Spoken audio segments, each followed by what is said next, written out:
$100 million, you can have my soul. That's you.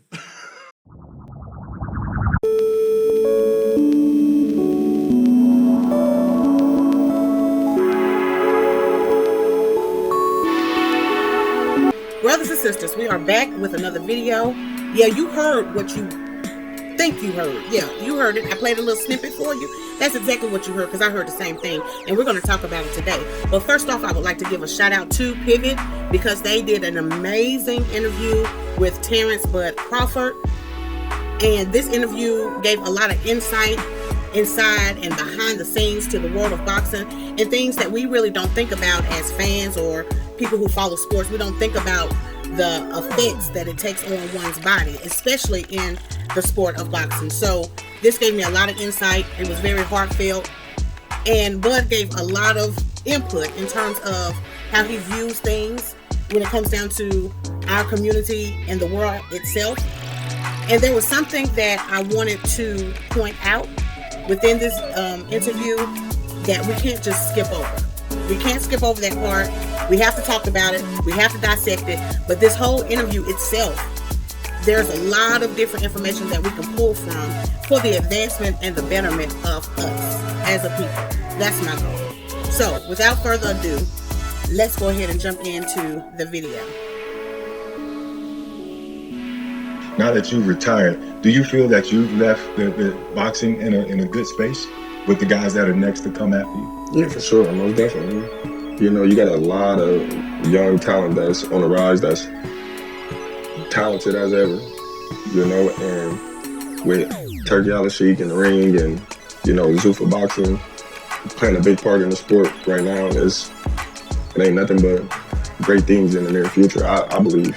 You know, they doing big things that's never been done before, you know, so I definitely believe that I left the sport in the right, you know, hands of these young generations of fighters. And sometimes you get these old fighters that can't just let the light dim. They want to hold on to it. You know, I never was that type of person to be like, I want all the attention, I want that light on me because I'm the champion. Like, pass it down, you know? He's the next up. Let's talk about the next generation, you know, because that's how the sport gonna go. You know, is us paying homage to the ones. I just wanted to pause it right there, because what he said just in that statement was a mouthful. You have your time and your prime. And Bud decided to get out because he wanted to enjoy his life. He mentions in the video about spending time with his family, about how training for boxing and getting hit with blows and in your ribs and all of that stuff takes a toll of your body. And he wanted to get out the game while he was still on top, while he was still healthy, knowing that there could be future adverse effects because he was such a phenomenal boxer. But let's continue. Before us, and us, you know, passing the torch to the ones after us. So I'm cool with passing the torch. Well, you say you did all that work your whole life. Okay, now here it comes, people. Here it comes. See, this man right here that's getting ready to come up on the screen, see, he wasn't satisfied. He like, you on the top of your game. You can still do this, you can still do that. And Tank is like, you know, I'm at peace. Like, I got my money. I can invest that and turn that over a couple of ways. My family is good. I have children that I want to invest in. I don't want to just give them money. See, that's the problem. We think that we could just give our kids everything that we may not have had growing up, or we could give them money and that will suffice, and it won't. Kids value spending time. Kids value, you are their first teacher. So they admire you more than anybody else because you are their parent. You're their first teacher. But when that teacher doesn't have time to teach, then that's how we run into the problems that we do. But let's go ahead and listen to this guy right here. Shame. That's what we need to say. Shame. Like, undefeated, but you grind to feed your kids, to make better for your family. I always say everything got a price. That's you. Because people say, like, I love my dog. Did y'all see the way he looked at him? Go back just a little bit. Just a smidge. Just a smidge.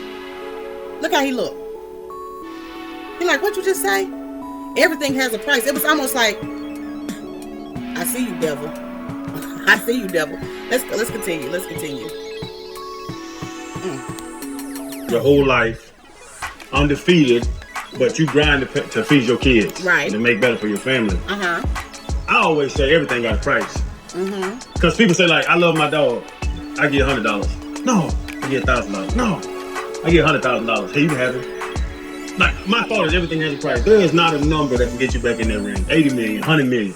Wow, because now you selling your soul. $100 million, you can have my soul. That's all. Family, brothers and sisters. How many of us actually have that mind frame within our communities? This is a very dangerous person.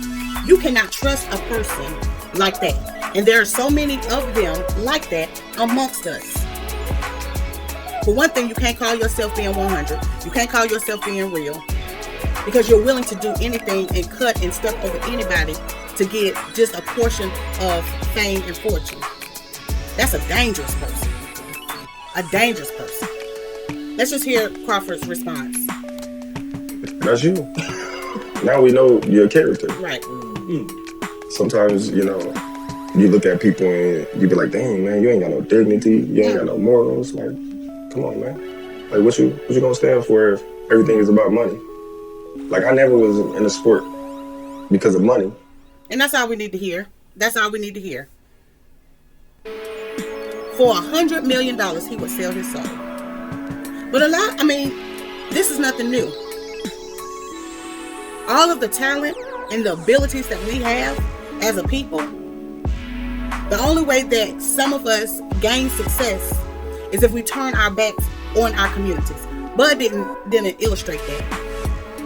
He taught a very valuable lesson in that little piece right there. What profits? Look at the people in our community. We got a talented brother, R. Kelly. Yeah, he did things that are displeasing and that are disgraceful.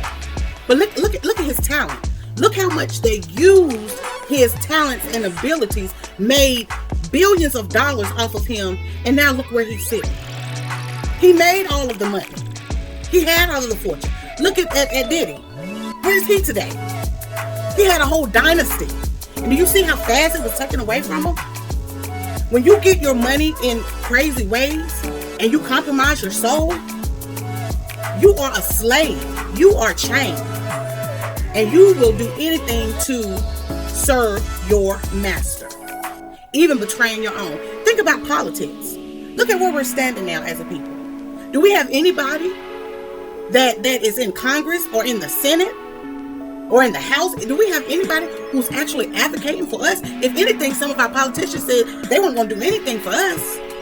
Although we suffered the worst atrocity ever. And it's not that we just keep wallowing in it. No, something needs to be justified. But when you have people like this who are willing to sell themselves, they will off you in a minute with no thought about it. As long as they get their money, their power, and unfortunately, we all respect people like that because they have a certain status, which doesn't make any sense to me. But my opinion of Bud has grown. No, he may not be perfect, but his character said a mouthful. And I hope and pray that more of us can have that type of mindset. I'm going to leave you with this. What if our ancestors had that type of mind frame? Would we have made it this far? As far as we have? If they didn't come and lend a helping hand? If they thought only about themselves, and they? Would we be here in the state that we're in now? Absolutely not. So somewhere along the way, we've lost that compassion for one another. We lost those standards. We've lost that along the way. That integrity. Let me know what you think. I just couldn't let that slide. I couldn't let that slide. I had to say what I had to say because that was just ridiculous. But it's sad because, again, so many of us in our communities have sold us out. And just because they make the money, you ain't gonna get none of it. So why hold them up to a God like standard? You ain't gonna get none of their money. They ain't gonna put you on when they have that type of mindset that he has because they don't want you to exceed them. That's something we gotta work on. And when you see somebody who has that type of mentality, you better run from that type of person, because they're dangerous. Let me know what you think. Please like, share, comment, and subscribe. Have you seen this interview? And what did it do for you? Because it did a lot for me. Let me know in the comments. Thank you, and may the Most High bless.